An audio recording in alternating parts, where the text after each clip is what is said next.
Let's go.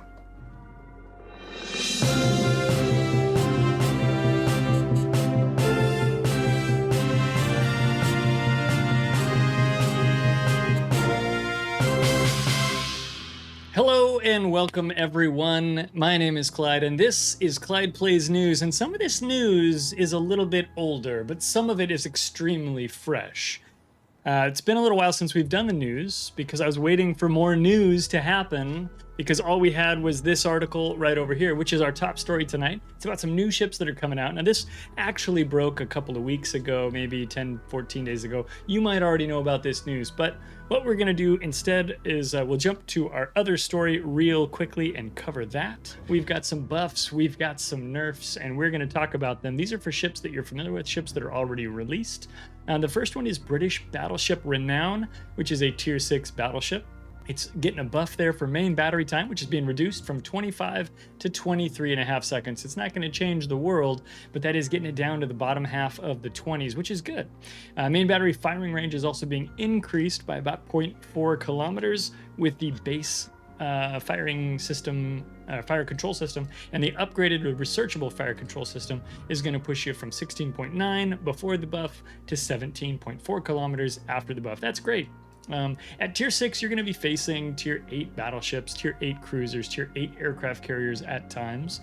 And so having a little bit extra range there is really, really beneficial. That 6 to 8 jump is fairly aggressive and can really cause you some stress, especially if you're a newer player. So having a little extra range there is going to let you keep your renown at more range. That's a good thing.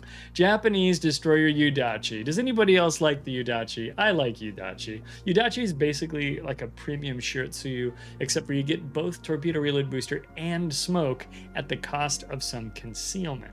Now, what they didn't do here is buff the detection range. They didn't increase your concealment or reduce your detection range, but they did increase the speed of the torps, and not by an insignificant margin. This is a 7-knot speed increase to Yudachi's torpedoes, and that's fantastic, going from 57 knots to 64 knots. The British battleship Marlborough, which many people have derided as a weaker battleship. It was a dockyard ship, came out tier 9 British battleship, lots of guns, 356 millimeter shells in that machine. It's getting some buffs. It's getting its maximum damage of its HE shells pushed up from 4,800 to 5,500 damage, and its fire chance is going up 4% from 24 to 28%. I think these are reasonable buffs for Marlborough. Marlborough gets a lot of damage when played well, but she doesn't necessarily influence games as much as we would like her to, and that's a challenge that comes to a lot of the HE-based battleships. In particular, Marlborough does not have the big 457s like we see on the top tier, like ships like Thunderer, for example, or the 419s that we have on the other British battleships that are pretty adept with HE. And so it really does need a little bit of damage. It needs a little bit of fire chance. Again, I feel like I get decent damage in the ship, but a little bit more isn't going to hurt. It should make the ship a little bit more influential when she is in battles, especially with ships that are up-tiered from her. Italian destroyer Adriatico at tier 9 is getting a main battery reload buff. I think I played a couple of games in Adriatico and then I free XP'd up to the Regolo, and I love the Regolo very much. I didn't really spend enough time with Adriatico to know if I felt like it needed this buff. However, I'm not going to turn it down. This is a nice little 0.4 second main battery buff to the Adriatico. Alvaro de Bazan is a premium Spanish destroyer. You can get her for coal in the premium shop. Her main battery reload time is coming down, and I think this is a great buff for this boat. I like Bazan, and she's almost good enough to make me want to play her at times. I think she's fine, but she could be better, and this is her getting a little bit better. 6.1 seconds for the main battery reload time, coming down to 5.5. Now remember, this is before commanders, this is before modules, things like that. So you can actually improve these times from what we're listing here as well. Hujam says the worst tier 9 DD in the game, it needed a buff. You're talking about Adriatico, and I feel like that's probably not the first time I've heard that message. So I'm pleased to see Adriatico getting that buff. I don't free XP ships lightly, and I free XP'd that one, I'll put it that way. Burst fire reload time has also been reduced on the Bazan. It's coming from 24 seconds down to 21 seconds. So that's a nice buff all around for Bazan, which I think is going to be well received and welcome for the community. Bazan is probably a slightly more interesting ship to players who really are enjoying the Spanish cruiser line. Because now you can have another tier 10 in your Spanish line to use your top tier Castilla captain on, because Bazan, of course, being a premium, means you can assign that captain to it and have a destroyer spec on the Castilla captain as well. So for those of you who have been having a good time with those cruisers and you haven't considered Bazan, but you like a gunboat destroyer, Bazan could be interesting. I do have a hot take video about that elsewhere on my YouTube channel. If you guys want to check that out, please do. And British cruiser Monmouth is apparently back from the dead. Remember the Monmouth? Me neither, but a long time ago, Wargaming mentioned that the British were going to get a cruiser called Monmouth at tier 10, and they have just gone through and look at all of these changes. This whole highlighted blue section is the Monmouth, and it's all a bunch of changes to Monmouth. To be fair, I don't remember what it was like before, so let's read this stuff together. Main battery parameters are changed. Reload time has been reduced 18.5 seconds down to 15.5 seconds. That is a buff. Firing range increased from 16.9, which frankly is not enough for a tier 10 cruiser, up to 19.8, which is starting to sound a little bit more reasonable. And then it says removed HE shells. Okay, so Monmouth no longer has HE. She's going to be an AP cruiser, which is common in the British line. However, Monmouth was a ship that had HE, so that's interesting. The AP shells parameters have changed. They've had a maximum, that was a weird way to say that, a maximum damage increase from 5750 to 6200, so they're a little punchier now. And the armored threshold has been reduced from 39 to 25 millimeters. That armor threshold is how much armor they have to go through in order to detonate, which basically, because the ship is losing its HE, it needs its AP to be able to work on more types of ships. And that's, I think, the motivation for that armor threshold change. The improved ricochet angles, and now they will resemble those that are found on high-tier British destroyers. And that's another thing that you see happen when we have a ship basically only come around and have one type of shell, the AP shell, right? They're trying to make those shells applicable or impactful against more types of ships. Scotta says that Monmouth was a Gibraltar with HE. Now it's a Gibraltar with Gibraltar. Yeah, it seems like it's very similar to Gibraltar. So I'm kind of curious about, like, there's going to be a time when I'm going to want to hold these two ships up next to each other and go, okay, what is the difference? We won't do that here on the news, but we'll check that out at some point in the future, either on stream or perhaps when Monmouth comes out. If we make a hot take video, there'll be a great opportunity to talk about the differences, or a difference if it really is only a couple of things, as Scott is listing in the chat there. Improve the ricochet angles. Yeah, we talked about that. Shell penetration significantly improved. Of course, we don't know what that means because they don't give us numbers here, but we're going to get better penetration with the APs.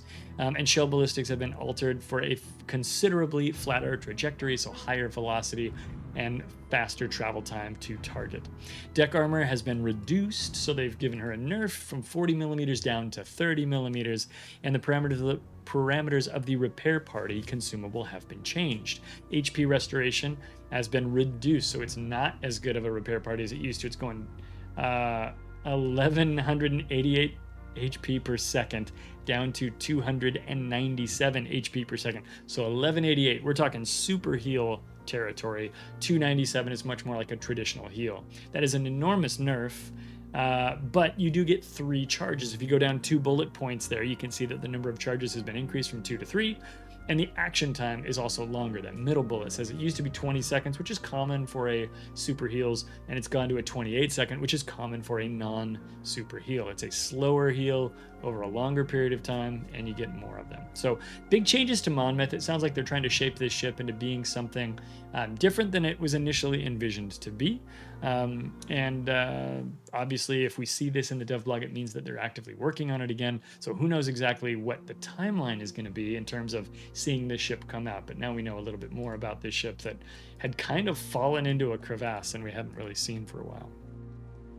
Hujam says, I thought Monmouth was Goliath testbed for the unique upgrade. No, so Monmouth, I think, was always planning to come out.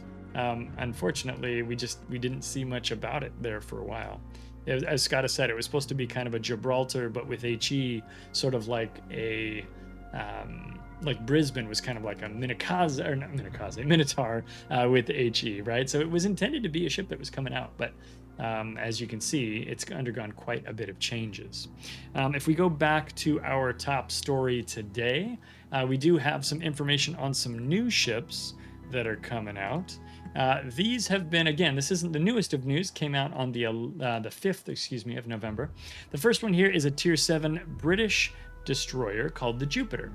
It says here that HMS Jupiter is one of 8 J-class destroyers, the best ships of their type in the Royal Navy before the war. Commencing her service shortly before the outbreak of World War II, she would serve both in the home fleet and in the Mediterranean fleet. From December 1941 onward, Jupiter also played a role in the Allied operations in Southeast Asia. However, on February 27, 1942, the ship was lost to a mine explosion during the Battle of the Java Sea. Jupiter looks really cool. I like the camo. I like these colors, especially on a British boat. We see a lot of blues and grays and kind of navy blues, or maybe that's black, on American ships, but to see this on a British ship is pretty slick. We do have some other blue, bluish camos for the Brits as well. If we take a look at her parameters, she's got about 14,000 hit points. She has 6 main battery guns, 120 millimeters, firing about 12.1 kilometers. None of that seems very exceptional. She does have HE and AP shells, 1650 and 1900 maximum damage, respectively, with 808 meters per second muzzle velocity in the shells as they leave the barrel. So none of that seems particularly special. The 4% fire chance seems low, but to be fair, I don't know what the Tier 7 tech line fire chance is. If I look it up before I put this on YouTube, I'll put it up on the screen for you. I'm going to jump on to Minegumo. This is the Japanese destroyer Minegumo, a Tier 9 premium destroyer. She comes in gray. This is an Asashio class destroyer commissioned in 1938.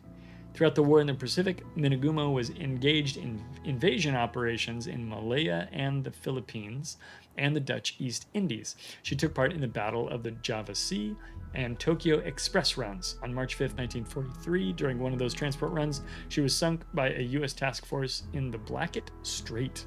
So, real steel ship, that's pretty cool. Same is true, of course, for Jupiter. We found out that that's a real steel ship as well, unless you guys, big naval buffs, already knew that. Again, Tier 9 Asashio class destroyer. Interesting. Wonder what she's got in terms of torpedo armament. We'll check that out right away. She's got about 15,100 hit points. Main battery firing range of about 11 kilometers. Not totally unheard of. She's got 2 kinds of torpedoes, so that's interesting. She's got regular torpedoes and alternative torpedoes.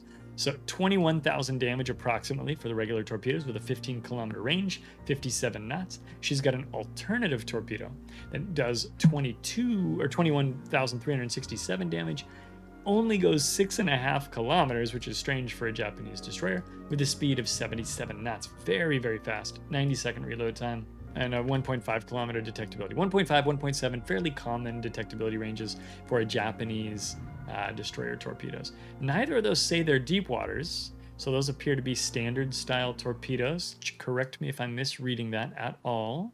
Where's the ship's detection range? I'm looking right at it, I'm sure. Surface detectability, 6.6 kilometers. Wow, that's very stealthy. So 6.6, you take 10% off of that twice. You're going to come down to like 5.8. Take another. Yeah, you're going to get down to about 5.4 or 5.3. I'm not really doing the math there. I'm doing the math in my head, so I could be a little bit wrong. I'll do the real math with a calculator. I'll put it on the screen here for YouTube. But she's going to be very, very stealthy, and she's going to need to be if she's going to try to use those 6.5s. This is going to be a steely torpedo captain's delight, and it's going to be kind of frustrating to try to use those torpedoes if you're less comfortable being that close to the enemy. Of course, these 15 kilometers slow boy torpedoes, those will be usable by just about anybody. So that's Minegumo coming out at some point in the future. Next, we've got Sicilia. Battleship Sicilia takes her name from the famous island in southern Italy, as well as the swift and mighty ironclad of the same name, which served in the Regia Marina at the turn of the 19th and 20th centuries. It couldn't have been at the turn of both of those centuries, but at the turn of the 19th century and in the 20th century. She's a sister ship to the Cristoforo Colombo. Sicilia will share the same main armament, 4 quadruple 381mm turrets, Sicilia will have longer duration and quick reloading exhaust smoke generator. That's kind of cool. Better reload on her main battery, and her complement of secondary guns will fire 12,000 damage for the AP shells, 5,100 damage for the HE with a 24% fire chance. 1.5 Sigma is not particularly accurate in terms of that, and her max dispersion. What's her max range? 18.9 kilometers, 251 meters of dispersion at that range. So she's not necessarily going to be accurate, but like we saw up above, she's got 4 quadruple 381 millimeter turrets. So this is going to be an accuracy by volume kind of thing, right? You're going to be launching 16 shells in a salvo if all your guns are ready to go in Sicilia. Boy, of all of these ships, I feel like Minegumo looks the most interesting to me right off the bat. I feel like Jupiter, I didn't see anything there that made me go, oh wow, I'd rather play that than, you know, something at tier 7 that's already in the game. I don't know, but I'll always take more destroyers. You guys know I love destroyers. It's my favorite class in the game. Minegumo looks kind of interesting. Those 15-kilometer torpedoes, I think we've seen those on other ships. Is it Yudachi that has those? I feel like there's another ship that has something similar. I'd want to compare all of the stats to be sure, but that really, really good detection range sounds pretty cool. And it says here just exactly what I said earlier. Bold captains who like using the F3 torpedoes on Shimakaze and Yugumo to make point-blank attacks will find themselves at home with this ship. It could really be exciting for players who like to play that way. Sicilia sounds like another big Italian battleship. I don't know. I haven't been super won over by most of the Italian battleships. My favorite one is Roma, actually, which is kind of more of a normal battleship. It doesn't have any smoke, it doesn't have any tricks, it's not special. Sicilia could be an interesting mix. I don't know. To me, it's probably slightly more, I don't know if it's more or less interesting than Jupiter, but there we go. Pat Reuter in chat says that you can get the secondaries out to 10.8 kilometers in Sicilia, and that it has American accuracy, I think is what you're applying to or referring to there, Pat. It's true, and I think there are SAP secondaries, so I think that longer smoke with the secondaries could make Sicilia a little bit more interesting. You're right. She's probably more interesting to me than Jupiter. And that would be the end of the news, except something interesting happened today on the official stream, and I want to talk about it. If you guys want to come and talk with me about it as well. So we're going to jump over to our third story of the day. There's a little video here. Let's go. So I actually wanted to call somebody right now because I got so much what's the right word? Feedback about Airship Escort mode. So I want to hear from chat first. What do they think about Airship Escort mode? So the person who's talking right now is Lord of Droid, who works at the Prague office, I believe. Well, he obviously does. He's on the Prague stream right now. And he's talking about Airship Escort mode. I don't know if you guys had the chance to see this on the official EU stream that took place earlier today. They talk in here about wanting to get this up into a blog, dev blog article, but I didn't see an article just before streaming. So let's keep watching. Let's give it to me, chat. Come on. So let me hear it. Droid is asking. The request. Droid is asking for feedback about Airship Escort mode, and you can see people railing about it here in chat. Which can go wrong, but we will see. What do you think about the Airship Escort? Terrible in randoms, awful. Simply, what is that? The people loved Airship Escort mode, but putting them in randoms was, yeah, I think like not a lot of people like it. Some people like it. I'm not gonna lie, but some people don't like it. A lot of people. So Scotta says railing about stuff with the Picardy looking on. Yes, for sure. So Droid there just said something really interesting. People love Airship Escort mode, but everybody's yelling about how it's terrible. People don't like it. I remember because, well, from my position of community managers, basically I deal with the feedback a lot. I remember that people were a lot mentioning Airship Escort is nice, it's good, but not in randoms. It's but basically good in the different game mode and this kind of stuff. Like some funny activities can be done also with that. Oh, that would be. But from development point of view, I'll just give you our honest take on it. When you create a mode, you develop a lot of time and resources Of to course. create it, to balance it, right?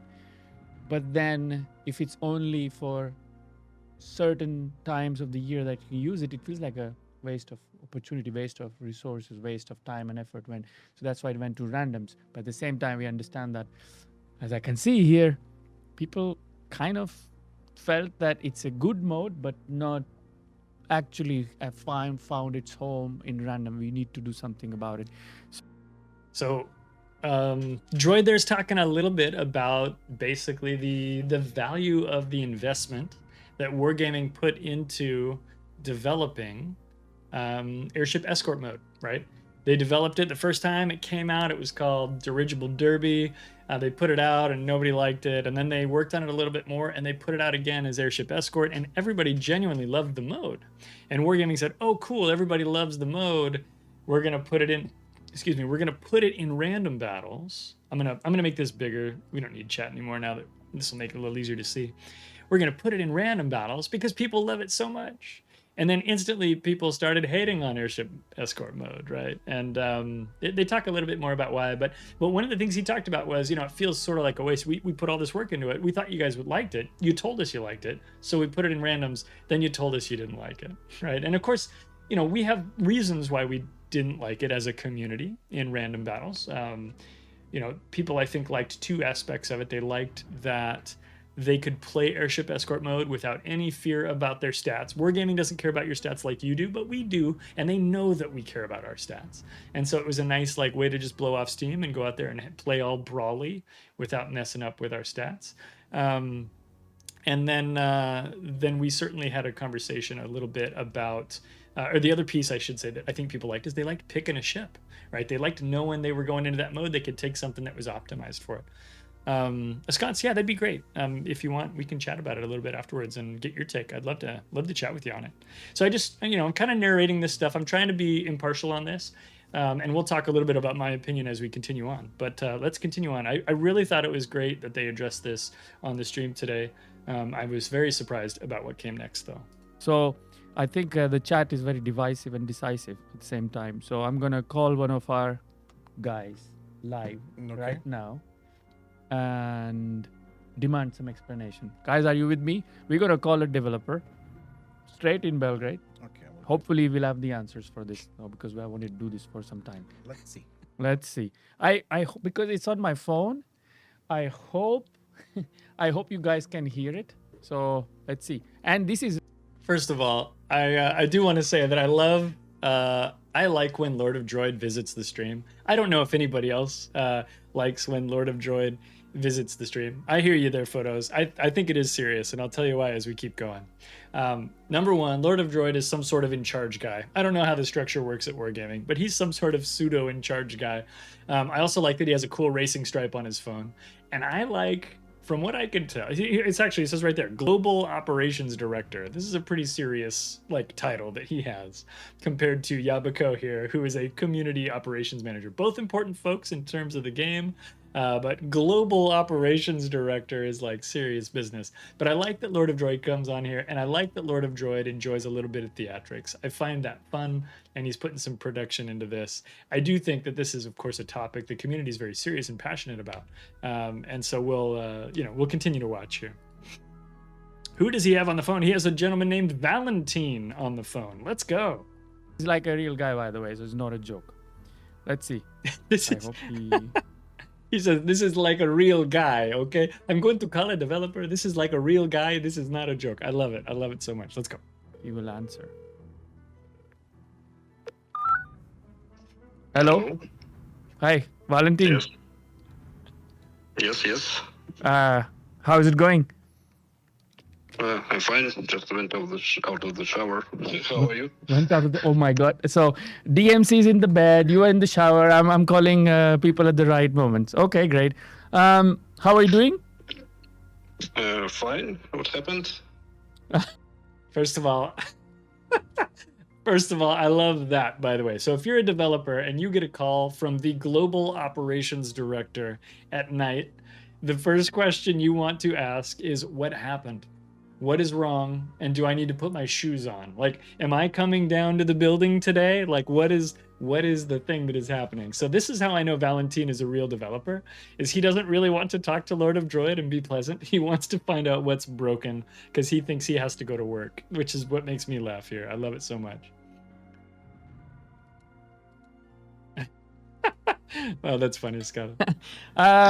Just my anxiety just rised because, like, you know, no one calls me usually. No one calls just me. to talk. Not on this. I do think that perhaps Lord of Droid talked to this guy before and said, "Hey, I'm going to call you," but maybe not. Maybe not. He does seem genuinely surprised. We have some feedback to give you live. I'm reading in the chat. Airship Escort mode is very divisive, and people like it, but they don't really like it in the random mode.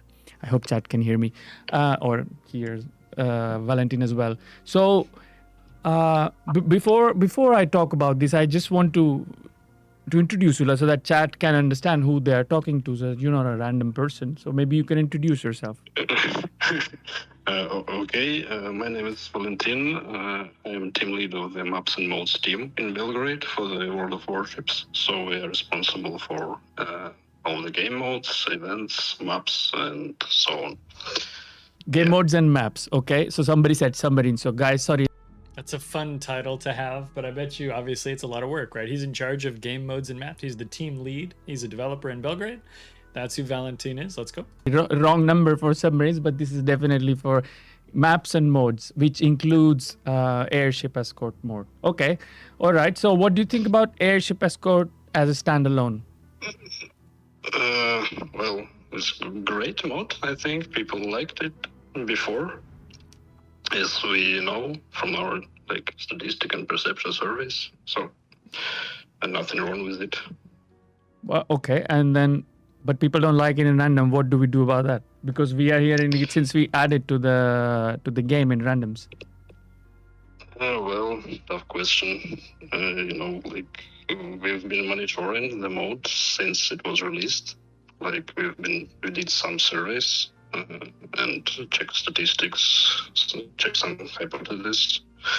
Well, it's performing not bad actually, but people don't really like it. So I've personally found that really interesting, and I don't know exactly what Valentin's talking about here, but basically Lord of Droid said, "Hey, people are kind of mad about the mode. What gives? What do we think?" And Valentin says basically we ran some surveys. We asked people what they thought of the mode, and they probably didn't ask everyone, right? They're going to take a sampling. They asked some people about the mode. And he also says that they watched some statistics and metrics. I don't know if he means statistics and metrics from the surveys, or if there was statistics and metrics like, did people log out after they played the mode? Were people angry about that? Did they get did they get more complaints during battles, more reports and more things like that during battles of Airship? I don't know what kind of metrics they're looking at. I'd be really curious if they mean metrics beyond the surveys, what they're talking about. If they just mean the metrics from the surveys, I think that's fine too. And so on. So I'm kind of curious a little bit about what World of Warships, what the Wargaming team looks at when they go, is this mode performing well?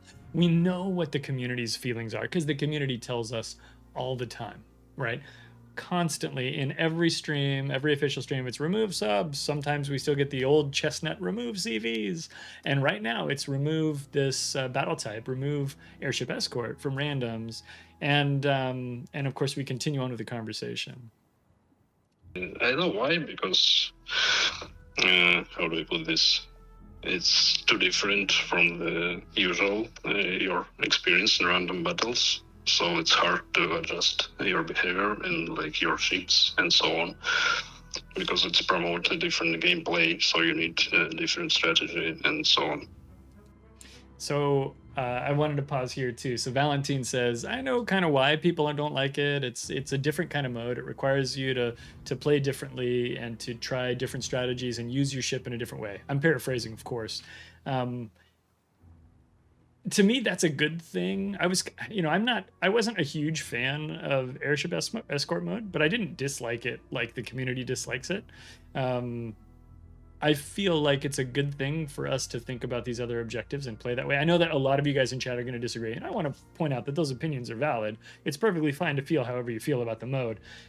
I think that the community gave up too fast before learning how to play this mode and learning how to win games. I think you can find out real quickly that you know how to lose games in Airship Escort mode. We have lost games with like a 5-ship advantage because the airship got to the end because we weren't playing the objectives. And frankly, the game just asked us to play an objective, and we decided that we weren't going to learn how, but we were going to yell really loud. You know, and Scott has kind of let the cat out of the bag there. He said, I'm so bummed that they're pulling it because that's what we're building to here. I was on the ground floor of knowing people would go from loving it to hating it. Yes, you were. But I can't, now that I can't enjoy, now that I can't enjoy that, it lowers my satisfaction. But we're going to keep going here, and Valentin's going to tell us what the plan is.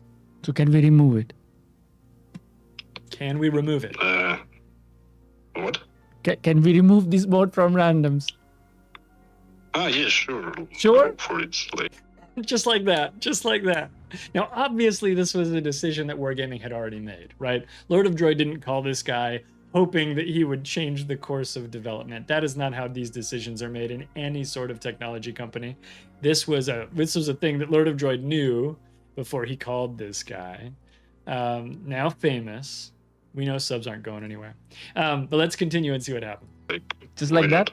Just like that? Where is the button? Where is the button? Well, I will come to work tomorrow and we'll push it. Wow. And it will be disabled from what? 12:11 or when? Like right now? Yes, it will be removed in 12:11 from random battles. Okay, so basically, Lord of Droid and Valentin are announcing that starting in 12:11, we won't have Airship Escort mode in random battles anymore. Dutch Eagle and Flyer says Airship Escort mode is fun on its own. It does not work in randoms because of team composition and too many players not caring or knowing how to play the objective. So Dutch, I hear what you're saying, but I will disagree slightly. People not caring or knowing how to play the objective is a problem that solves itself with time. Eventually, people would get used to solving that. They would solve that problem. However, I kind of understand what you mean about team composition. I think, obviously people liked playing it when they could choose their preferred ship, when they could go in there and it was a million Schlieffens. But that was actually kind of the most boring part about Airship Escort mode, is that there's like 40 ships that people like to play in there, maybe across the whole total of the game. And I feel like playing Airship Escort mode in different boats is weird. Now, I will tell you to flip and, flip to the other side of the argument for a moment.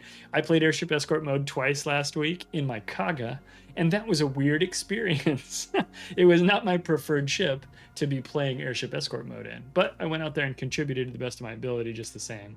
I agree that people didn't know to play the objective or didn't understand when there was a tipping point in the objective, right? Players needed to get there and get to where they understood that part. And I agree, the community right now does not understand how to successfully play the objective in Airship Escort mode.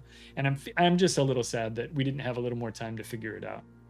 I do understand the arguments against it. I do, and I even kind of can lend a little support to those arguments myself. But I was really hoping we'd have a couple more patches, right? How long did we let Epicenter run, right? And Arms Race is still in there. Arms Race makes less sense in randoms than Airship Escort mode does, if you ask me. It's super, super interesting to me that they made that change. Dutch says, I disagree. Keeping it in for years never solved the issue for Epicenter. And the extra button filters out part of that group. In my humble opinion, Airship Escort does not work with CVs. I'll agree with you there. It was challenging in the Kaga. I had a challenging time with it. And so I think putting it into another side mode or something makes a lot of sense. I think obviously there's some challenges with that, and I think Droid's going to talk about some of those as we keep going. Well, guys, in the future, I think we can, like, if you want, we want to bring it back to a standalone event mode, just for some reference. So if I heard this correctly, we will remove Airship Escort mode from random starting 12:11, which is next week. Did I hear that right? Yes. And what if players like it so much they want it back? What do we do with that? We will bring it back as a standalone event, not like it was before. Maybe we'll do something else with this. We have like some ideas for the future. Okay. So we'll see how it turns on. All right. So, well, I guess thank you very much. This was interesting enough. Yeah. Well, So he basically said what's going to happen. He said, well, starting with the next patch. I think he said that 12.11 is next week. I think it's further away than that. I think it's a week and a half or maybe 2 weeks away. I think. I don't remember exactly when 12.11 is. Chat, if you know, throw it in chat for us and educate all of us. So basically they're going to pull it for now, and then I kind of liked what Valentin said there. He said, hey, if people want it back, we can bring it back as a standalone mode, which I think people would cheer about. And I think he also said we've got some more ideas, and we've got some more thoughts about ways that we could change the mode as well, and that is interesting. I could see them trying to bring it back into randoms again in the future, or I could see them doing something totally different with it, something else with it. Asymmetrical Airship Escort mode, anybody? That's totally just made up off the cuff. That's not a real thing. So we'll see. We'll see exactly how it goes in the future. But obviously, I thought this was really interesting. I haven't seen an article land on the dev blog for it just yet. Let's see if there's anything else that Droid says, or if they go back to the rest of the stream, and then we'll move forward. Hujam says patch is around the 6th. And so if that's the case, then it's, a couple of weeks out. Yeah, Potatoes has it in 12 days. There you go. That's about what I was thinking too. Okay. yeah, you're welcome. Thank you so It's much. interesting time to call as well. Sorry for Yeah, I have- disturbing your shower time, I guess. But anyway, No, it's fine. we will like to call you more, I guess, when community calls. Yeah. All right. Thank you so much, Valentin. Yeah, have a nice evening, I suppose. Thank you. Bye-bye. Yeah, bye. Bye, chat. Bye, Oh, so guys, interesting. So we will remove Airship Escort mode from randoms. There you go. So I'm going to leave it at that there, folks. We'll go back to just a regular news page. But I thought that was worth talking about today, and I thought you guys would find that was interesting. So it sounds like, again, starting in 12.11, no Airship Escort mode. This is probably largely a very popular change in the game for most players. I wanted us to have a little more time. I wanted the player base to learn and grow. But I understand, of course, the clamoring was pretty loud. And so we see Wargaming making a change that I think, again, most players are going to find is a positive change. What do you guys think? If you're watching this later on YouTube, throw a comment down below. Let me know what you think about Airship Escort going on. If you're here on Twitch, we're going to probably keep talking about this as we continue back into the stream today. With that, I'm going to stop stuttering and we're just going to end this thing. Thanks so much for watching. If you're watching this later on YouTube and you liked what you saw and you've never been to the Twitch stream, why don't you come by twitch.tv/ClydePlaysLive. We'd love to have you with us. And of course, you can always just hang out here on YouTube. YouTube is where I usually watch most of my World of Warships content. So I totally understand why you might be here. With all that said, thanks so much for watching Clyde Plays News and everything else on this channel. And we'll catch you guys next time. Bye. This has been the news on Clyde Plays Live.